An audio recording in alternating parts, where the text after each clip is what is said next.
Merak. O real existe, a lógica arde. Fogo. Modernidade sem Dante, sem moinho nem Quixote. Extermínio de uma história, dor alucinante. Qual visão delirante o mago Sancho, saxão do norte esfumaçado, lança brados de pena solitária, rabisca insana história, ré e velada. Fala dos horrores, dos ganhos do ouro, da cobiça cega, loucos do poder. Esquadrinha alegoria, grita vida em entrelinhas, mostra tudo, arrebol, e o ser agonizante vê tudo cegamente, amarelo de ter sol. Brado e ato daqueles que vigiam, delirantes personas, não sabem, ignoram elementar sabedoria, caem como tempestade, ignoram o tsunami dos dias. O formigueiro sapiens que corre sem rainha, segue a trilha cega do metamorfo azulado. O egoísmo anil clareia feito facho, luz fria que não brilha nos caminhos. Enfado. O destino empeleja, gesta algoz e benfeitor. Ose dissonante em inferno delirante, rabisca em óctupode um destino preto em cor. Prata púrpura mancha o anil despedaçado, que escorre indiferente, rumo olimpo nas estrelas. Arquimedes Galileu, o mago velho e cintilante, na certeza dos seus dias, espera, silêncio, o romper da maldição, da existência jaz nefasta. Bispo R.J. Redlaw.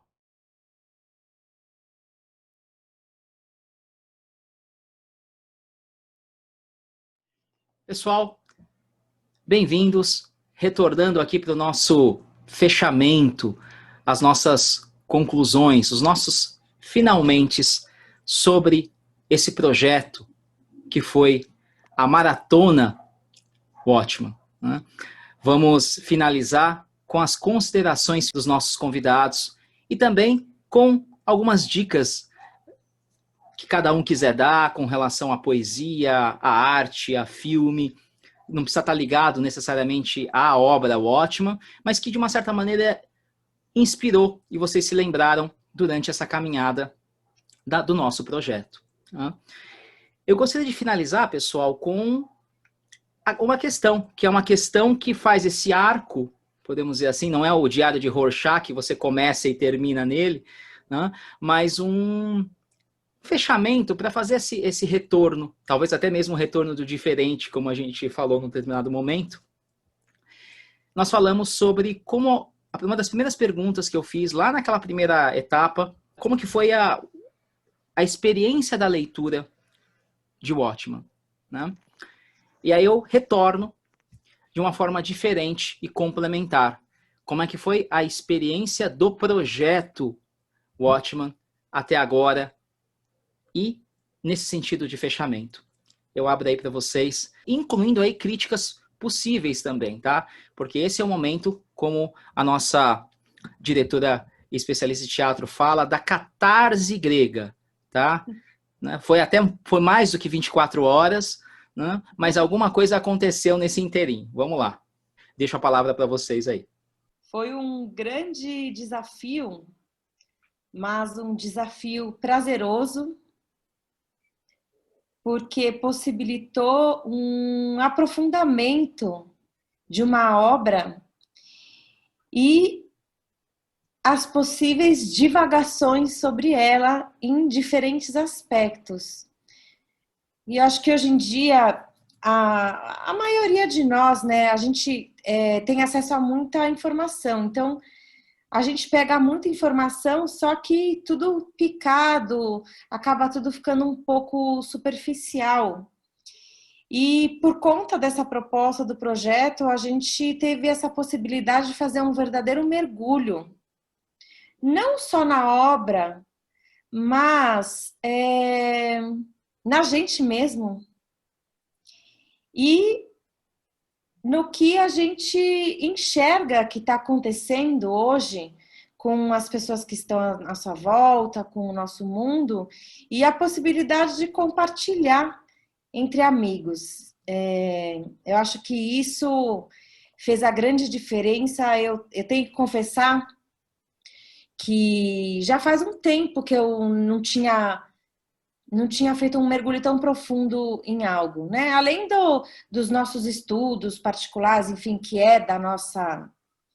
por exemplo, se eu vou fazer uma peça, então, obviamente, eu vou mergulhar profundamente naquilo para poder fazer aquilo, mas, assim, pegar uma obra não é aleatória, né? Mas é uma obra de HQ e realmente se propor a fazer essa maratona de HQ, de filme, de série e trocar. Eu recomendo cada um de vocês pegar uma turminha de amigos e ter essa experiência que é desafiadora, mas muito prazerosa. Eu já quero saber qual é a próxima. Muito bom, muito bom. Eu posso também concordar com a Mel, né? Foi bem desafiadora. E só que como eu tenho já esse meu ritmo de estudar filosofia, então eu não perdi tanto, né? De você estudar mais a fundo alguma coisa, algo que te aparece, né?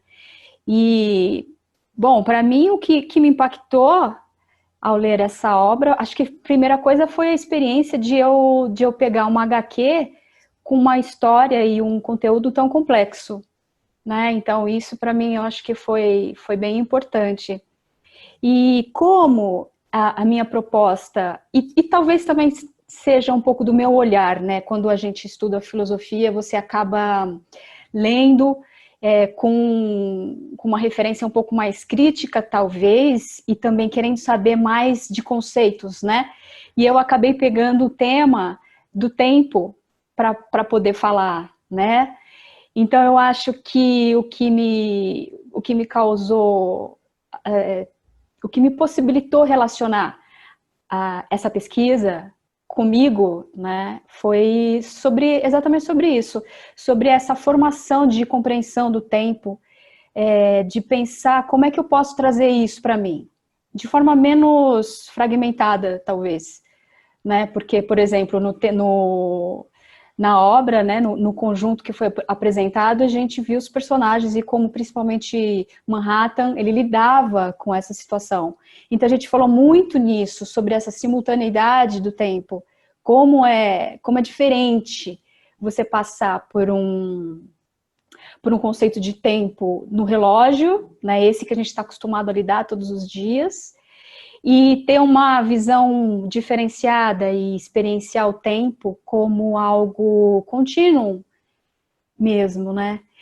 Então, nesse sentido, o que me fez pensar e o que essa pesquisa me proporcionou foi, dentro dessa visão menos fragmentada, foi trazer um pouco do meu passado, aquilo que me fazia ser mais potente, desde que eu me reconheço como criança, e que eu posso trazer isso agora para cá, né? E experienciar isso de forma potente. Vou dar um exemplo. Eu reconheço em mim uma curiosidade tamanha, desde que eu era criança, né? E se eu ampliar a percepção e trazer isso para cá hoje, na direção daquilo que eu estudo e pesquiso, por exemplo, poxa, eu acho que está simultânea essa experiência, entendeu? Porque às vezes a gente esquece daquilo que fazia a gente mais potente, porque está longe, está distante no tempo. Mas talvez se a gente ampliar um pouco essa visão, que me retomou essa pesquisa, poxa, ficou muito interessante. Então, eu penso esse impacto, né, de pesquisa, eu penso sempre nisso. Foi essa relação que me veio para mim, sabe? Eu achei muito rico. Então, vamos lá. Foi muito bacana toda essa caminhada aí com vocês e a própria pesquisa e compartilhar. A possibilidade da leveza também, essa percepção e isso durante a leitura é uma coisa que ficou bem, em alguns momentos, claro, no sentido de o quanto mesmo nesse momento de ser desafiador, algo que você não espera nessa leitura, ou que causa esses incômodos, como a gente já comentou, mas o tanto que ela também proporciona essa leveza. Então, eu recomendo que as pessoas possam, né, olhar por esse viés e se abrir para coisas diferentes, que vale muito a pena.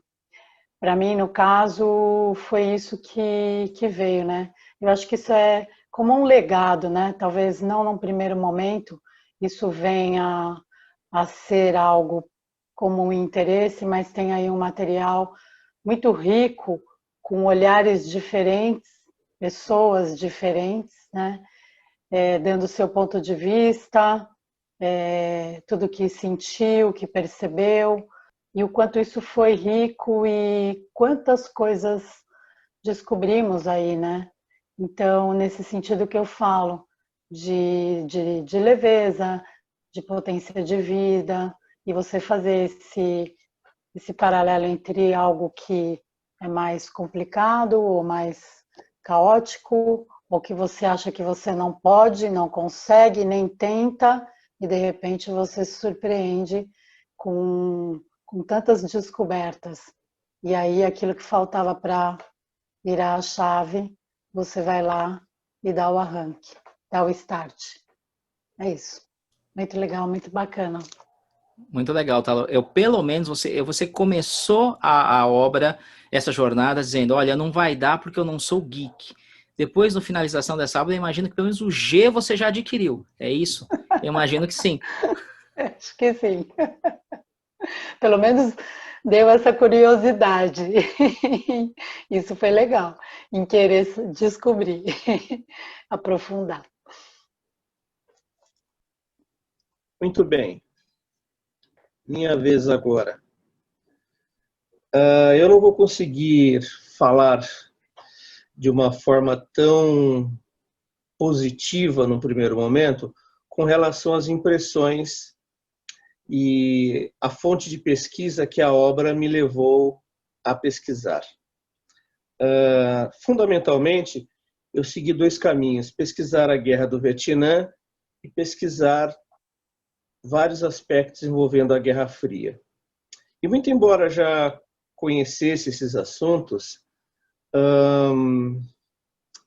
a obra me possibilitou ler, pesquisar certos aspectos que, como homem de história, sempre isso me passou desapercebido. E fui descobrir certas coisas muito interessantes. Interessantes do ponto de vista de conhecimento, mas aspectos absolutamente depressivos quando você percebe a caminhada, o rumo que as coisas tomaram durante a Guerra Fria e durante a Guerra do Vietnã. A conclusão dessas leituras faz com que o meu pessimismo fique mais aflorado, porque as consequências históricas, é verdade, as consequências históricas das ações das pessoas, dos homens e dos governos são avassaladoras para todos nós. Então eu fico feliz por pesquisar, por conhecer uma série de aspectos novos, mas profundamente depressivo quando eu vejo as consequências dos atos feitos, principalmente por Estados Unidos, principalmente por certos governos americanos, certos presidentes, e o mundo está aí, né? Não sei se há esperança no mundo, mas me parece que não. Legal, Walter, obrigado pelo seu testemunho tão, né, tão leve, tão, né, tão sutil do ponto de vista existencial e até trazendo à tona a memória, né, aquilo que você falou, não significa que uma obra, ao lê-la, você vai ficar melhor. Talvez você fique pior. Sim. Então, me permita deixar claro para quem está ouvindo a gente que eu sou absolutamente, eu acho que a leitura de Watchmen é muito importante. Vale a pena o passeio, vale a pena toda a jornada pela obra. Eu recomendo, não deixo de recomendar. Então, existe esse aspecto não da diversão, mas da informação consciente, de você fazer uma caminhada em que te acrescenta muito enquanto conhecimento para a maioria das pessoas, mas quando você vai olhar as repercussões históricas de tudo aquilo, isso é avassalador. É claro que as pessoas, no geral, que não estão afeitas à história, não vão se preocupar ou não vai ter tanto impacto para elas isso. Eu só estou deixando aqui os dois lados da questão, porque a nossa pergunta inicial aqui é qual a repercussão disso para nós, enquanto pesquisa. Então, se me deixou muito feliz, por um lado, por ter contato com a obra, tudo que nós falamos no começo, do ponto de vista daquilo que eu levo para a continuidade da vida, é avassalador. Mas é o que é. Não é nenhuma mentira, não é nenhuma ilusão, é o que as coisas são. E nem sempre as pessoas querem saber o que as coisas são, né? O professor de história leva esse peso enquanto caminha. Saber como as coisas são. Só isso. Eu quero falar um pouco da minha experiência, bem rapidinho. Esse foi um projeto que eu sempre quis fazer. Eu não sabia como, porque eu sempre gostei muito de Watchmen. Eu falei, vou escrever um artigo. Às vezes eu escrevo alguns artigos genéricos sobre filmes, tentando associar isso a enneagrama, a espiritualidade, tá? Mas assim, não, eu acho que isso merece uma coisa a mais. E aí foi quando começou a se construir essa possibilidade de fazermos um bate-papo, né? E, poxa, que bacana que formarmos uma equipe assim tão legal, assim, do ponto de vista, né, de diversidade e de complementariedade, né? E no meu caso, vocês lembram da primeira reunião de organização, que o projeto, a proposta era meia hora, 25 minutos cada um, em 3 encontros a gente resolvia isto, né? E claro que isso é um absurdo, né? É um absurdo, é uma alienação, e virou essa coisa quase megalomaníaca aí, né? Mas por um lado foi muito interessante. Eu apenas espero que não tenha sido autoindulgente demais, né? De falarmos, olha que legal, né? É só a gente que está entendendo aí esses códigos, né? Esses signos. A proposta é sempre inspirar, instigar, possibilitar esses olhares e, inclusive, proporcionar para quem não conhece ir atrás dessas obras e de outras obras também que nós citamos, né? Então foi mais ou menos esse processo. E para mim foi uma experiência muito bacana. E está sendo muito, quando eu revejo os vídeos, edito os vídeos, está sendo uma experiência e tanto, uma experiência realmente modificadora, uma relação muito profunda e muito afetiva, podemos dizer assim, né? Porque se transformou ou evoluiu de uma coisa muito singela, que é mais que uma ideia que eu tinha, um vislumbre, para uma coisa muito consistente, muito mais consistente do que eu imaginava. E eu agradeço a vocês por isso. Foi muito bacana e foi muito singular, né? E eu espero que essa proposta possa render frutos. Eu imagino que vai render. Eu gostaria de pedir para vocês, né, recomendações, ou de uma obra que pode estar atrelada ou não ao Watchmen, à HQ ou ao filme, alguma recomendação de um filme, de uma música, alguma coisa que vocês possam falar nessa caminhada que modificou vocês e vocês lembraram, tipo, poxa, isso eu gostaria de indicar para as pessoas, tá? Não precisa estar ligado ao Watchmen, pode estar também, mas que seja uma sugestão de continuidade. Pode ser um contraponto, pode ser um complemento. E aí, gente, do ponto de vista dessa troca, desse diálogo, Tem alguma recomendação, alguma coisa que vocês gostariam de trocar com o público, com os nossos espectadores aí? Fiquem à vontade. Bom, como eu falei de Édipo Rei, aqui tem uma versão. Eu recomendo a leitura porque é um clássico. E é um clássico tanto de estrutura, né? Para quem não sabe, Édipo Rei foi escrito pelo Sófocles, como para a gente poder entender um pouco melhor sobre a gente, como os aspectos que eu falei. Essa versão é tradução do Mauá, que inclusive é professor da minha filha mais velha. É um cara que traduz direto do grego para o português. Então, é uma tradução muito boa, porque isso faz muita diferença, né? Principalmente nessas obras clássicas, a tradução, ela interfere bastante. Então, eu recomendo. E também, como eu falei de Shakespeare, eu vou recomendar esse livro que se chama A Arte Sagrada de Shakespeare, que é um estudo do Martin Lins, muito interessante. Ele aborda algumas peças aqui nesse livro. Ele faz uma análise bem profunda das obras, como se cada obra fosse uma jornada de alma. Então, por exemplo, para ele, Romeu e Julieta é uma obra de alquimia. Então, uma alquimia entre dois diferentes.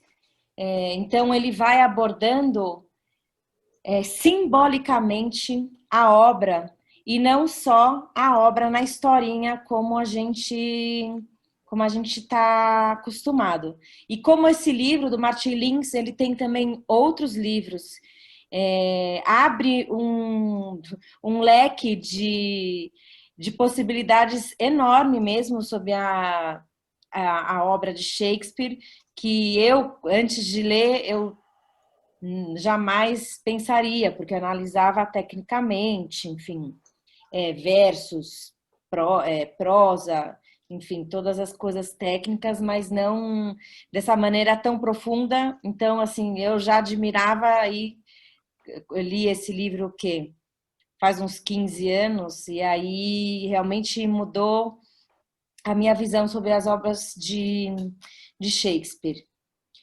E já que estamos falando de jornada de alma, eu também vou falar sobre esse livro, A Alma Imoral, do Newton Bonder. Newton Bonder é um rabino. Para quem não sabe, eu sou judia, então eu transito para esses mundos. Então ele é um rabino cabalista. Como a gente falou muito sobre moral e ética, ele coloca aqui a alma imoral, mas o imoral, vale a pena a leitura, o imoral como sendo a grande possibilidade de ser moral, porque o imoral é você quebrar, é você transcender, é você não aceitar as regras porque elas são, mas sim experimentar e tentar algo verdadeiro. E também vale destacar a adaptação que foi feita desse texto, A Alma Imoral, para o teatro e para o cinema, e que são duas obras completamente diferentes. Então, a obra teatral foi feita pela Clarisse Nisquier, e era muito interessante porque ela fazia nua a peça. Então, totalmente despida de personagem. Ela era... Então, porque para poder enxergar essa alma, que é algo que está dentro, que é algo que está escondido. E tem também o filme, mas o filme, eles primeiro estavam pensando em fazer a peça filmada, mas aí o filme foi para uma outra coisa completamente diferente, nada a ver com a peça, então é legal também para poder abordar essa coisa de adaptações de 3 meios e que um complementa o outro. Então, é muito interessante também. Essas são as minhas dicas para hoje. Deixa eu pegar aqui. Bom, eu li aí esses tempos, esses últimos, A Estética da Solidão, que é um livro que eu super recomendo, da Ana Maria Haddad Batista. É um livro que você faz um mergulho no seu interior e nas profundezas do seu interior mesmo. E é muito bacana porque tem aqui uma forma de poesia, né? E a solidão que aborda esse aspecto, né? De aí você ter a sua própria companhia como a sua melhor companhia o vazio, né? Então você, quando está, pelo menos a percepção, e quando eu li todo esse livro, e foi bem nessa época aí do isolamento, ele fez todo sentido para mim. Foi assim impressionante o que ele trouxe de companhia, né? Engraçado, né? Uma estética da solidão, e aí foi a minha melhor companhia. Eu estou lendo agora um livro que eu estou gostando bastante, que é Ikigai. É um livro que fala sobre tesão pela vida, né? Porque existe um lugar que é sobre os japoneses, né? Uma vida longa, mas não como autoajuda, que não tem nada de autoajuda. Mas é um livro que fala sobre o tesão pela vida e também como ter uma vida longa e feliz, mas usando a filosofia japonesa. E eu gosto muito, né, dessa... São dois rapazes que escreveram, que se juntaram e fizeram esse livro. Ele é bem bacana. E uma das coisas que ele traz aqui é, por isso que eu falei que não é autoajuda, mas uma reflexão do estilo de vida e um pouco aí do que a gente estava conversando. Então vale a pena. Eu estou gostando bastante. E aí, para finalizar aqui, uma coisa que, já que a gente está falando de arte, poesia, né, um CD que eu gosto bastante, que é do Miramundo, que tem bastante, também é um grupo que atualmente reside em Barcelona, e aí tudo é muito bonito, a música que eles fazem, eles vão cantando pelo mundo, são pessoas de outros, né? Cada um é de um país, e se juntaram para fazer, que é assim, bem legal. A música é a melodia, eles compõem, então tem arte, é tudo colorido, e é isso. Assistimos um show aí lá em Barcelona, então muito bacana. É isso. Legal, Talu. Eu queria só fazer um comentário, dois comentários. Um deles é desse livro da Ana Maria Haddad, A Estética da Solidão. Eu lembro palavras fortes dela, que ela diz o seguinte: existem algumas solidões que são cotidianas, mas existem outras que são cósmicas. Como lidamos com essas? Esse livro é um livro incrível, né? Que ensaísta que ela é, né? Ela ensaísta, professora universitária, e é uma inspiração. E com relação ao Miramundo, a gente ficou ouvindo no carro, eu falei, caramba, cara, que som legal, que som renovado, que som de possibilidades. É muito bonito, né? É um encontro assim de pessoas que você fala assim, como as pessoas são pessoas criativas, né? E estão fazendo um trabalho bonito, né? É uma tocada às vezes meio cigana, misturada com um MPB, misturado com uma música regional espanhola. Você tem uma mistura de possibilidades que é incrível, né? Muito bem. Eu posso dar aqui também as minhas indicações. A gente fez um passeio mesmo, uma jornada por essa obra, e a gente trouxe várias referências, né? E a gente falou muito sobre visões de um pensamento, de um conceito filosófico que é a imanência, né?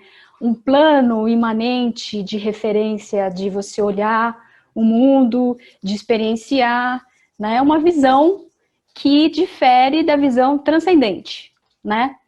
Então, talvez as pessoas se perguntem, mas o que vem a ser imanência, né? O que de fato para auxiliar um pouco nisso, né? Apenas como uma sugestão. Então, a gente tem esse livro aqui de Deleuze e Guattari, O que é filosofia, tá? Claro que a leitura vale muito, porque traz essa construção de uma suposta possibilidade de resposta, o que é filosofia, isso é interessante, mas no segundo capítulo, chamado Plano de Imanência, dá para você ler tranquilo, sem o pressuposto de estudar filosofia, né? Eu acho que é um texto bem interessante, que dá para você se adentrar com um pouco mais de consistência, para você conhecer de fato, um pouco mais de dentro, o que é essa visão imanente de mundo, né? Então aqui, só para vocês terem uma ideia, ele já diz assim que o plano imanente é o horizonte do acontecimento. Então, né, como se fosse a própria teia, né, dos acontecimentos. Então isso eu acho interessante. E também, por um outro exemplo que ele dá nesse livro, que eu tive que trazer para cá, vocês vão entender por quê. O exemplo que ele traz como referência de um filósofo é o filósofo Baruch de Spinoza, que me é muito caro, não só pelo meu caminho acadêmico, mas é um referencial de compreensão de vida mesmo, né? Então, o exemplo que ele dá com Spinoza, eu acho muito interessante, e principalmente pela sua obra Ética, que também é conhecida pela famosa frase Deus sive natura, tradução do latim, Deus, ou seja, a natureza. E daí dá para fazer um gancho com aquele codinome que o Mura me passou, que talvez algumas pessoas devam se perguntar, nossa, né? De onde vem isso? Vem de Baruch, né? Spinoza, a paixão, o amor aí que foi construído desde o meu começo de estudos filosóficos. Então, acho que essa indicação de leitura é bastante curiosa, né? E rica. A outra indicação, vamos dizer assim, mas é mais um compartilhar que eu gostaria de fazer, é um poema que eu trouxe. Já que nós abordamos sobre o conceito de tempo na referência filosófica, então eu trouxe aqui um poema de Mário Quintana, que popularmente esse poema é conhecido com o título Tempo, mas o nome dele mesmo é 666, tá? Então eu vou ler aqui, e ele diz assim: a vida é uns deveres que nós trouxemos para fazer em casa. Quando se vê, já são 6 horas. Há tempo. Quando se vê, já é sexta-feira. Quando se vê, passaram 60 anos. Agora é tarde demais para ser reprovado. E se me dessem um dia, uma outra oportunidade, eu nem olhava o relógio. Seguia sempre em frente. Iria jogando pelo caminho a casca dourada e inútil das horas. Então eu acho que esse poema, ele conseguiu refletir o que nós dissemos na nossa parte de referência filosófica, mas também de reflexão, né, sobre essa parte de sentir nosso próprio conhecimento, que foi essa pesquisa imanente, de forma imanente. Né? Então é isso que eu gostaria de compartilhar com vocês. Odri, só uma curiosidade, em hebraico a palavra Deus, que é Elohim, que na verdade é um aspecto de Deus, né? A gente analisa muito a gemátria, que é o valor numérico das letras. Então, o valor numérico de Elohim é o mesmo de Tevá, que é natureza. Então, é como se fosse a mesma coisa. Riquíssimo, né? Deus se vinatura. Baruch tem a ancestralidade dele, é judia, né? Então, Apesar dele ter sido excomungado, sim, mais de uma vez. Ele conseguiu. conseguiu. Conseguiu. É muito bom isso. Ter essa coragem.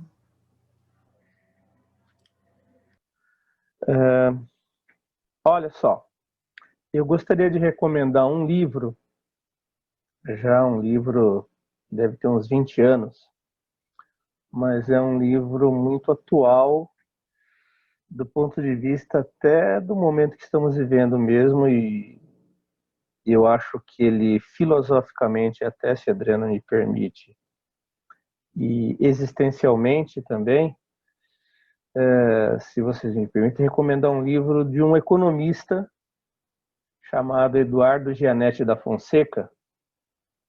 Alguns talvez já ouviram falar dele, ele é bastante proeminente aí nas suas ações, anda meio afastado de mídia e de tudo. O livro se chama O Auto-Engano. É um livro onde ele aborda o quanto nós nos sentimos confortáveis em sermos enganados, a mais das vezes por nós mesmos. Dada uma verdade estabelecida no mundo, o quanto nós aceitamos essas verdades das mais variadas formas, nas coisas mais simples do mundo, as coisas mais complexas, o quanto nós aceitamos as verdades sem fazer nenhum tipo de questionamento. É muito interessante a leitura, uma leitura muito leve, né? Muito bacana mesmo de fazer, acho que cabe para esse momento. Então fica aí a dica do livro, O Auto-Engano, Eduardo Gianetti da Fonseca. Uma segunda dica que eu posso dar para vocês, e aí diretamente ligado às minhas pesquisas, diz respeito à Guerra do Vietnã. Tá? Eu recomendaria uma série que saiu em 2017, recentemente, ela é bastante nova, então, do ponto de vista histórico, uma grande pesquisa, uma série chamada A Guerra do Vietnã. O título em inglês, né, de Vietnam War, é uma série de um cineasta chamado Ken Burns. Ela tem 9 episódios, ela é bastante extensa, e eu acredito que somente o primeiro episódio, para quem não tiver paciência para olhar a série inteira, somente o primeiro episódio já vai te esclarecer uma série de aspectos referentes à Guerra do Vietnã e referente ao contexto da Guerra Fria, e você vai poder ver nessa série uma série de aspectos que conduzem você até o mundo de hoje. É impressionante como você vai conseguir ver nessa série, no primeiro episódio. Se você não quer ver a série inteira, só o primeiro episódio já é uma grande aula de história. Fica aí a minha recomendação. Ken Burns, A Guerra do Vietnã.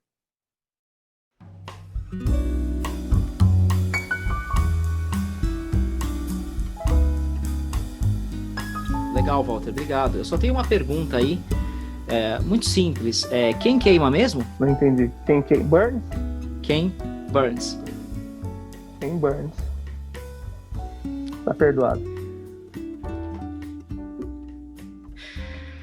Ai, vamos lá, né?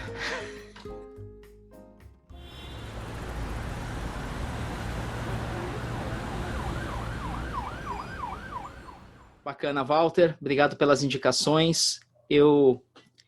Vamos lá, vamos falar um pouquinho das minhas indicações aqui rapidamente. Eu queria indicar o meu primeiro livro. Na verdade, eu queria manter a nossa caminhada da HQ.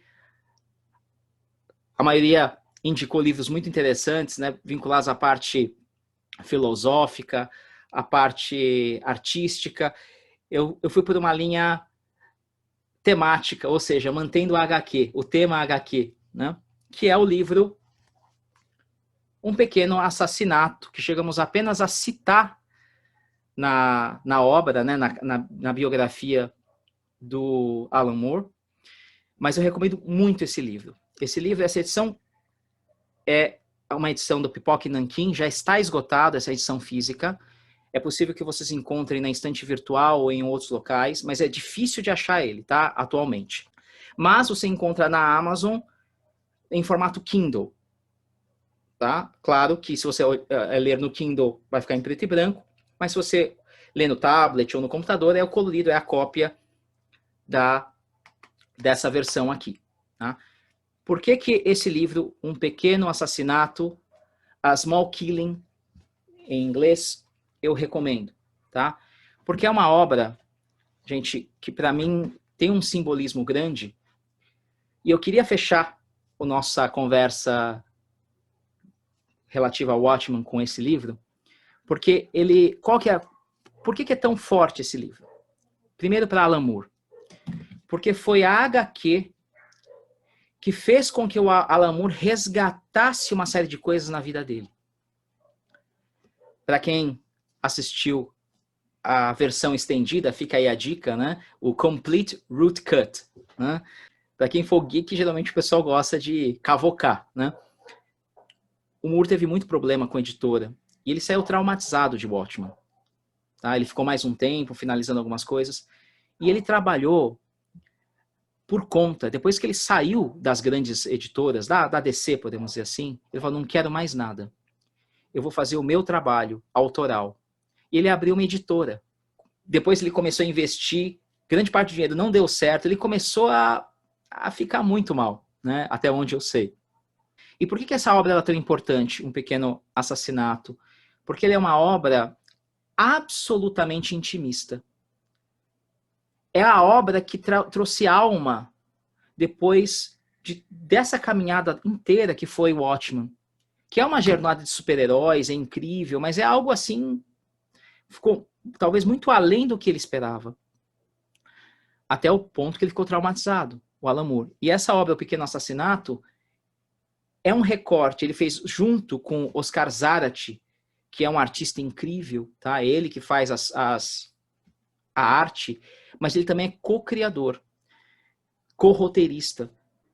Então, essa obra é de um cara chamado Timothy Hall, que é um publicitário famoso.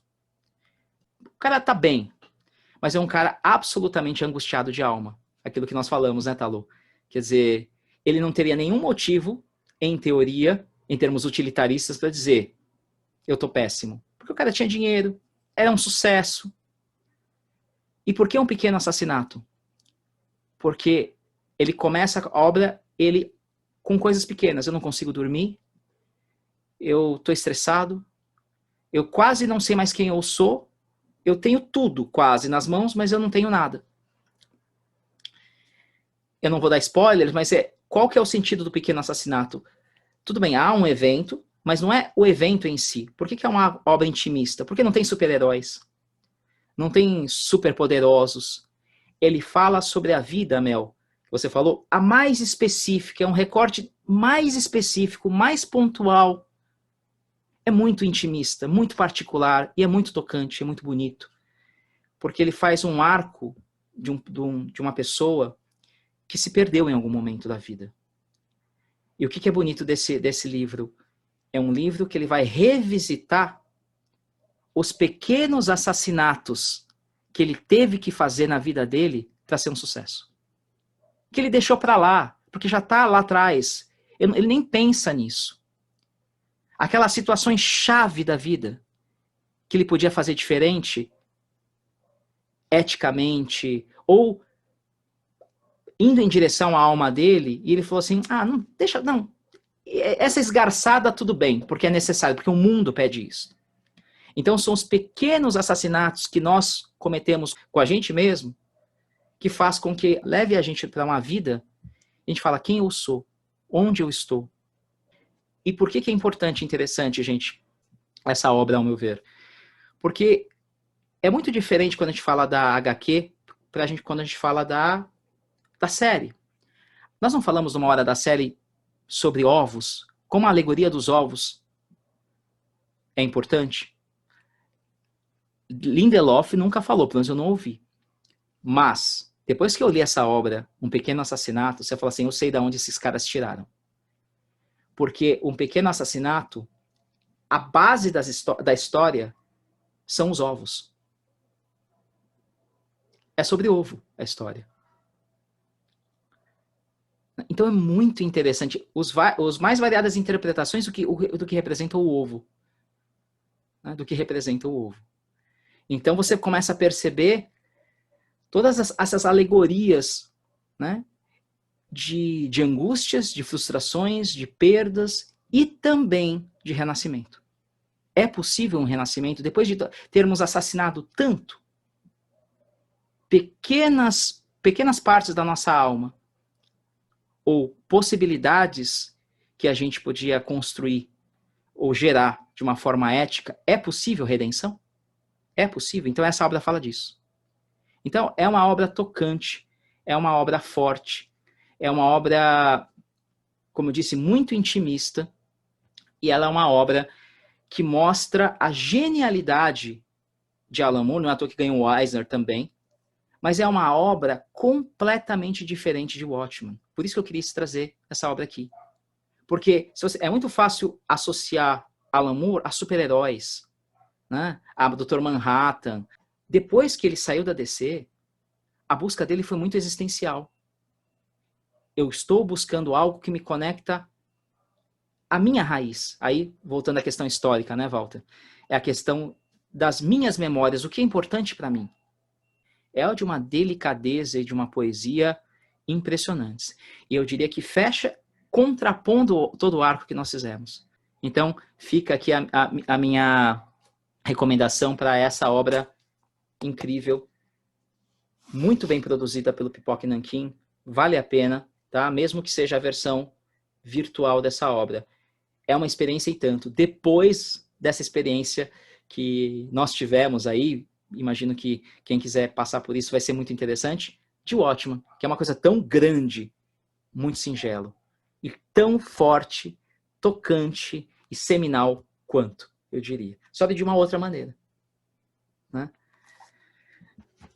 Uma outra obra que eu queria citar, é uma obra que de tempos em tempos eu sempre falo dela, porque eu queria trazer, a gente fala sempre de autores internacionais, né? Frank Miller, Alan Moore, e fala caras assim, muito, Jim Lee, Todd McFarlane.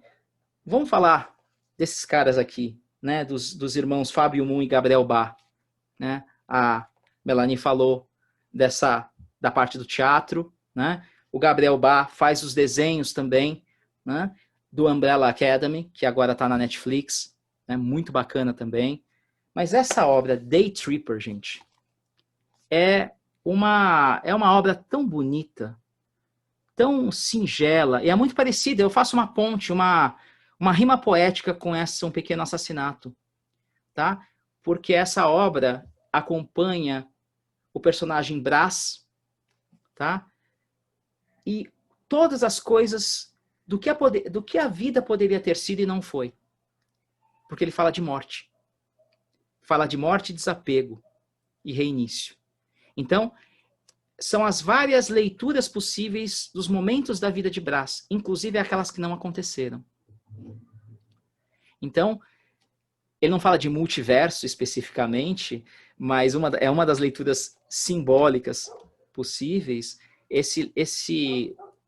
Essa obra é uma obra muito bonita, feita por irmãos que lançaram pelo selo Vértigo, ganharam Eisner, Oscar, das HQs, nos Estados Unidos, lá fora, para depois ser lançado aqui no Brasil. Ou seja, 2 brasileiros que ficaram famosos lá fora primeiro, para depois voltar e lançar essa obra Day Tripper no Brasil.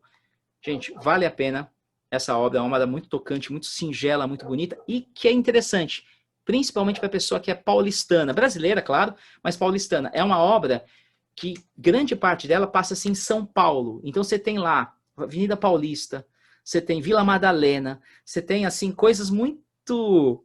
Não é Nova York, Manhattan, sabe? É uma coisa muito aqui. Muito aqui. Você vai lá, uma praia no interior de São Paulo, lá, ou na Bahia, locais que você foi já. Então, ele fala muito com a gente. É muito regional. E também muito amplo, muito existencial. e muito tocante, tá? Então, fica aqui essa indicação. E eu finalizo com uma banda. E essa banda é uma banda que eu escolhi, tá? Por causa do conceito de meta-afinidade.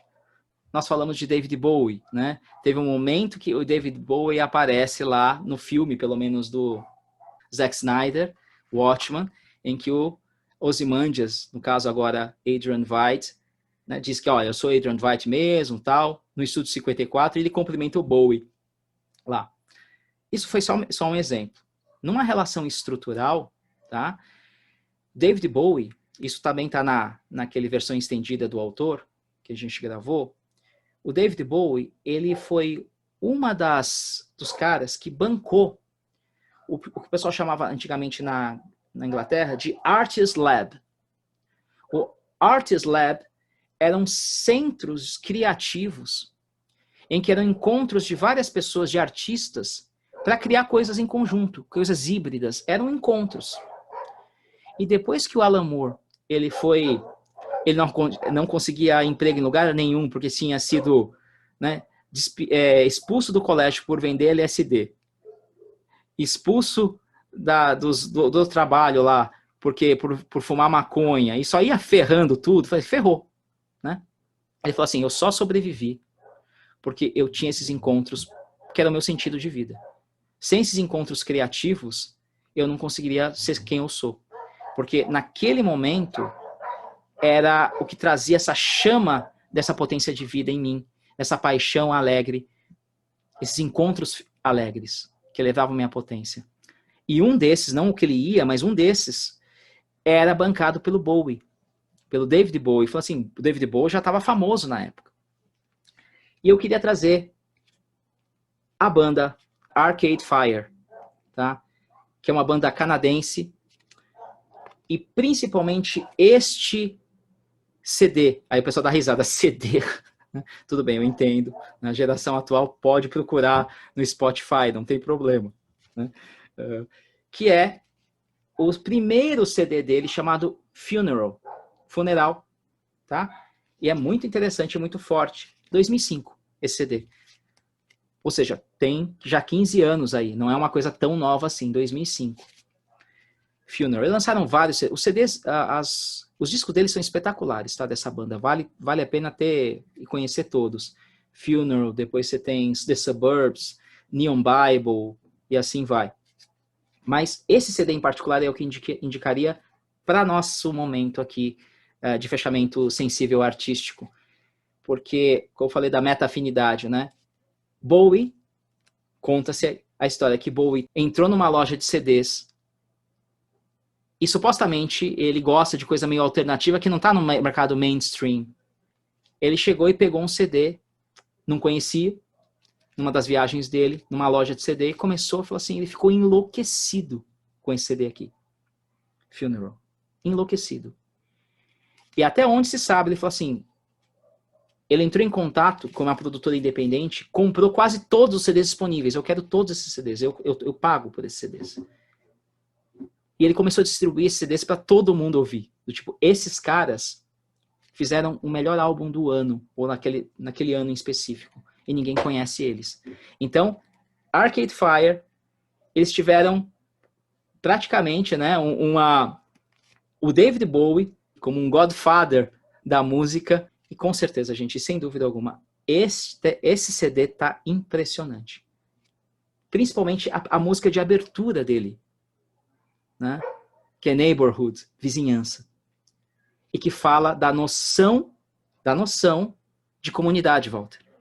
Aquilo que a gente perdeu, que a gente vem perdendo. As minhas 3 indicações para fechamento dessa nossa jornada.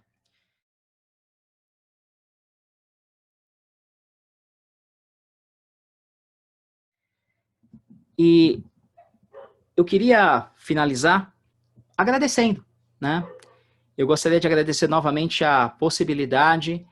Ela foi uma jornada, como eu disse, um projeto, muito mais do que eu imaginava, né? Seria uma troca que começou de uma forma singela, né, e muito, vamos conversar. E acabou se tornando algo transformador, podemos dizer assim. E que se eu for revisitar isso, possivelmente em outros momentos, vou sentir muito orgulho.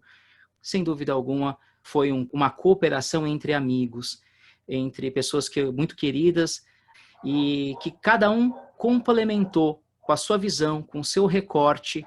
A gente usou esse pano de fundo, que podia ser qualquer coisa, né? Mas um pano de fundo que foi a obra Watchman, para falarmos um pouco sobre a gente, falarmos um pouco sobre a vida e possibilitar uma caminhada poética nesse momento que parece que está muito rígido, muito duro e às vezes muito inconsistente. Ou seja, me parece possível, é possível fazer um diferente, né?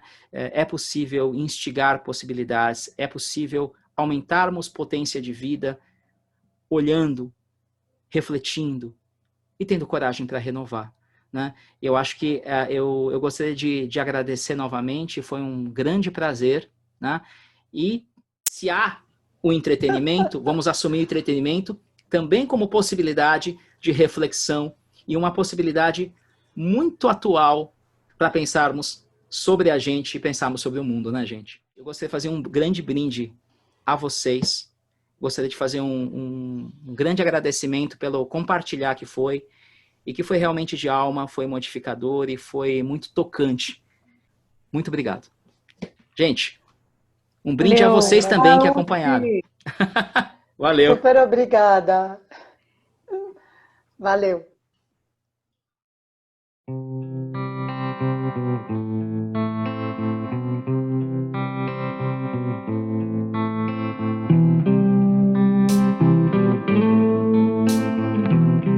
Um abraço para todos, um abraço para vocês.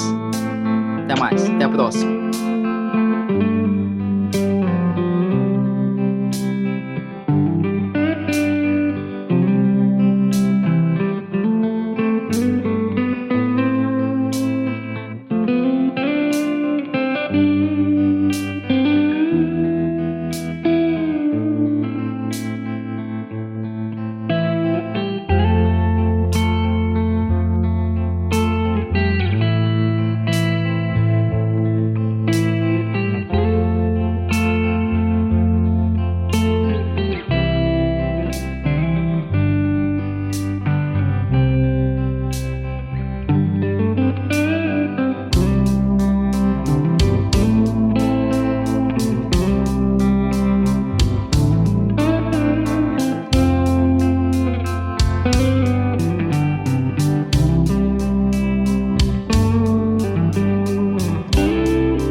Vocês sabem, pra gente finalizar, vocês sabem como o Batman dorme?